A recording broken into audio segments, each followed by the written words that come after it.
Oh, hello! Today we are doing a spring clean unhaul. My unhaul bag overfloweth, and that always tells me it is time for us to unhaul some things together. So, I was just going through the stack, and I am delighted to report that nearly all of these I am unhauling because I read. Everybody should be so proud of me. Often I'm just doing a cull, and I do have 2 books that I'm unhauling that I have not read, but the rest of them I've read and I just don't need to hold on to them, and I'm just so proud of myself. That is always super exciting when I feel like I'm reading books and then choosing to let them go, as opposed to hoarding books and eventually losing interest in them. Anybody else do that? Just me? Okay, anyway. So let's start with the 2 that I've not read, and we'll talk about why I'm unhauling them, and then we'll just look at all the other books that are exiting my collection.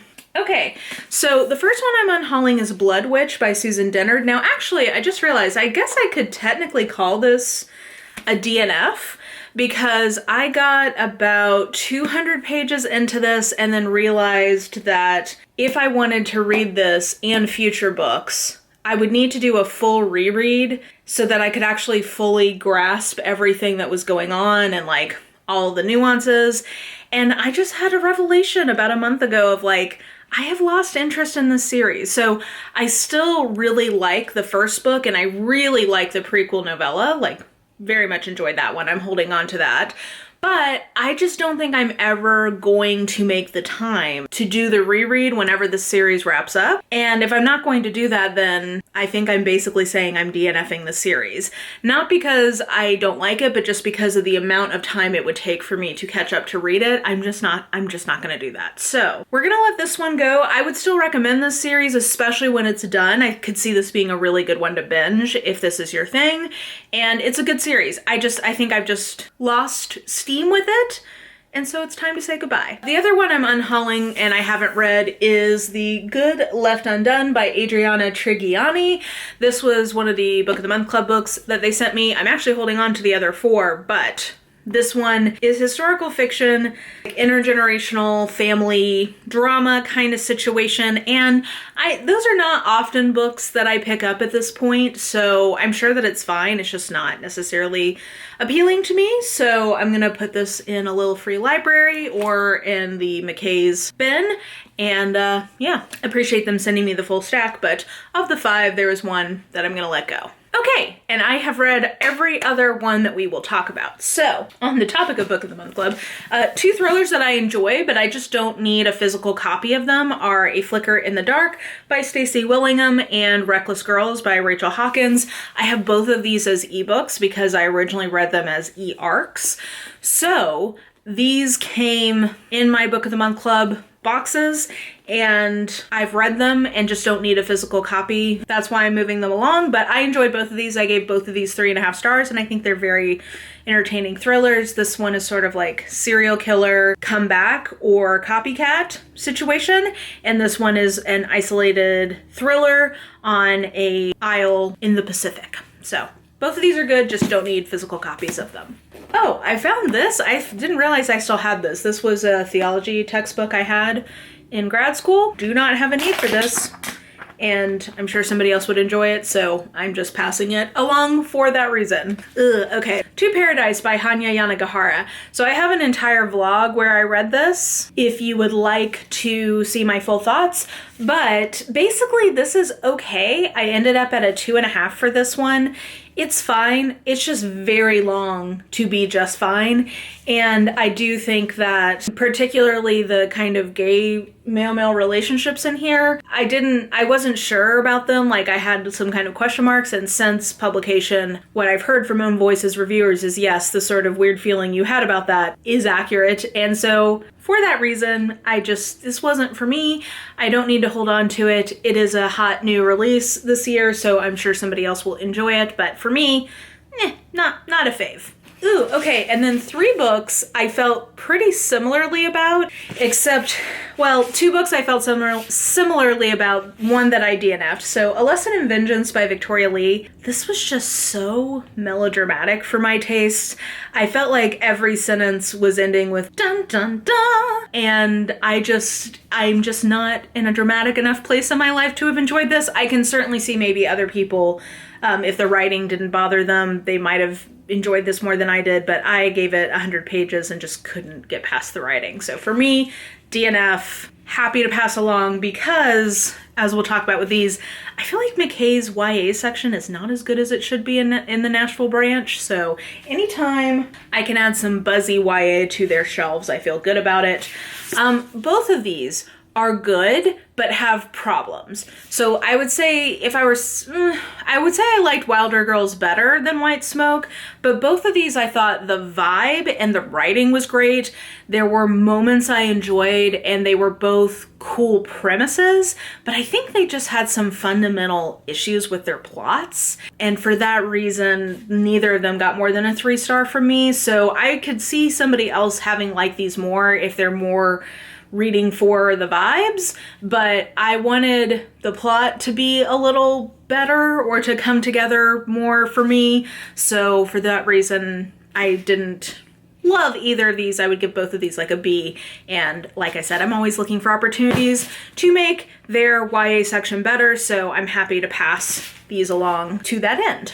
Then I did read The Boyfriend Project by Farah Rochon, and yeah, this one is just kind of not memorable. It was fine. I think I also gave this a 3-star. I'm frankly struggling to remember much about it a couple of months later. I just know I don't need a physical copy of it in my collection if it's so sort of not memorable to me. I think if you're interested in this one, it's fine and a perfectly nice way to pass some time, but for me, not excellent. And then All Her Little Secrets by Wanda M. Morris. I thought this was really interesting and I really liked the writing.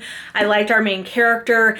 I think the plot went off the rails in the back half of the book. So for me, that kind of kept it from being something that I really loved and therefore would want to hold on to. But I give this 3.5 stars. I think this is entertaining and worth trying. And I would definitely read something else from this author because I liked the writing a lot and I thought it was very kind of voicey. So yeah, I would read more from this author. This particular one, I just don't think it fully came together by the end, but good. I think it's worth reading. I would recommend it to people. Oh my gosh. And the reason that I'm unhauling this is that this is just so bland.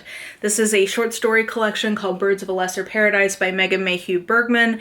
And oh my gosh, just such a ugh. Like, I don't remember really anything about this. Yeah, I have nothing to say. My impression of this is a haze of beige. So what else is there to say? Just not memorable, don't need to hold on to it. And then, okay, The Skull Beneath the Skin by P.D. James. This one was fine, entertaining enough, and well written.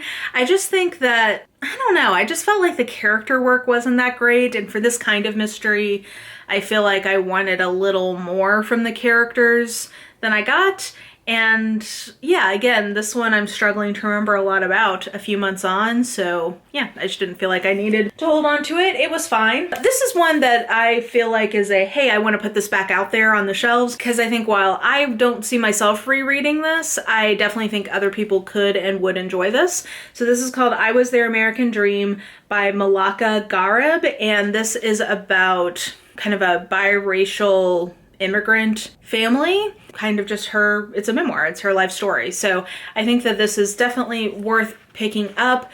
I just don't see myself rereading. I'm actually going to include this. I'm in charge of coming up with this list of resources for people to learn more about microaggressions in, and there's a good section towards the end of this in the workplace that is talking about microaggressions. So yeah, anyway, I definitely would recommend and refer people to this. I just think if I'm not going to reread it, this is a good candidate to like be recirculated back out into the community. And then I did enjoy A Most Unusual Duke by Susanna Allen.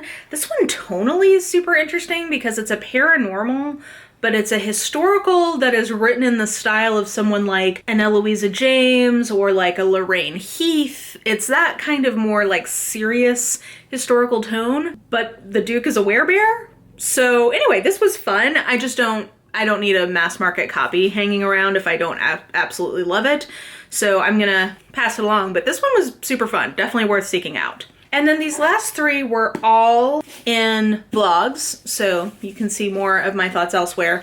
Miracle Creek by Angie Kim is good. I enjoyed this. It's very well written, and particularly the parts that were about sort of like the immigrant experience I thought were great.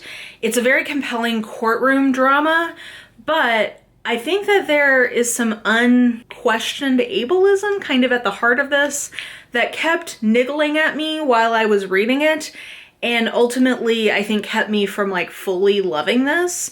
So I was expecting this was going to be like a fave of the year, so I'm actually pretty surprised I didn't like this more, but it's interesting. I think this would be a really good book club book, but it's not a favorite, and therefore I don't feel the need to hold on to it. So yeah, too bad, but didn't love this one as much as I expected to. And then Death and the Dancing Footmen. This one just was so dull. I mean, it's not the worst thing I've ever read, but it was real boring, I felt like. I was very bored in this. It took me far too long to read it. It's such a cool setup. It's all these people have been invited by this rich guy to his country estate because he knows that they all have like fights amongst themselves. So he just like wants to watch them dance kind of a thing. And then murderousness ensues. So it's a fun setup, but God, I found this dull. Just so boring.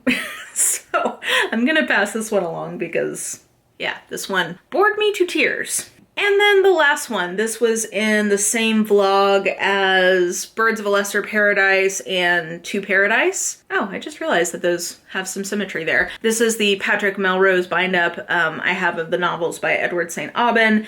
I read the first one, and it's just not for me. It's very trauma porn, kind of, and I just didn't feel like I got enough, like for reading, I think I talked about that in the vlog, for reading experiences that are going to like subject you to something that is deeply unpleasant, you want it to pay dividends in terms of like, either the language is super beautiful, or you're really like learning about that piece of, you know, dark human experience, or you really take something away from it. And I just didn't, so for that reason, I just am not interested in continuing. I just don't think that this is an author for me, so I'm gonna pass this one along because, yeah, not for me. And with that, those were all the books in my bag. Feels good. Means it's time for me to make a run to McKay's here soon. But yeah, let me know what you thought of any of the books that I talked about. Let me know if you've got any thoughts about them. You can let me know that in the comments below. But yeah, I think that will do it for me. So if you enjoyed this video, please like, subscribe, follow me on the social medias if you are so inclined. I have all that information listed in the description box below, and I think that that will do it. I hope you're having an absolutely lovely day today, and I will just talk to you soon. Bye!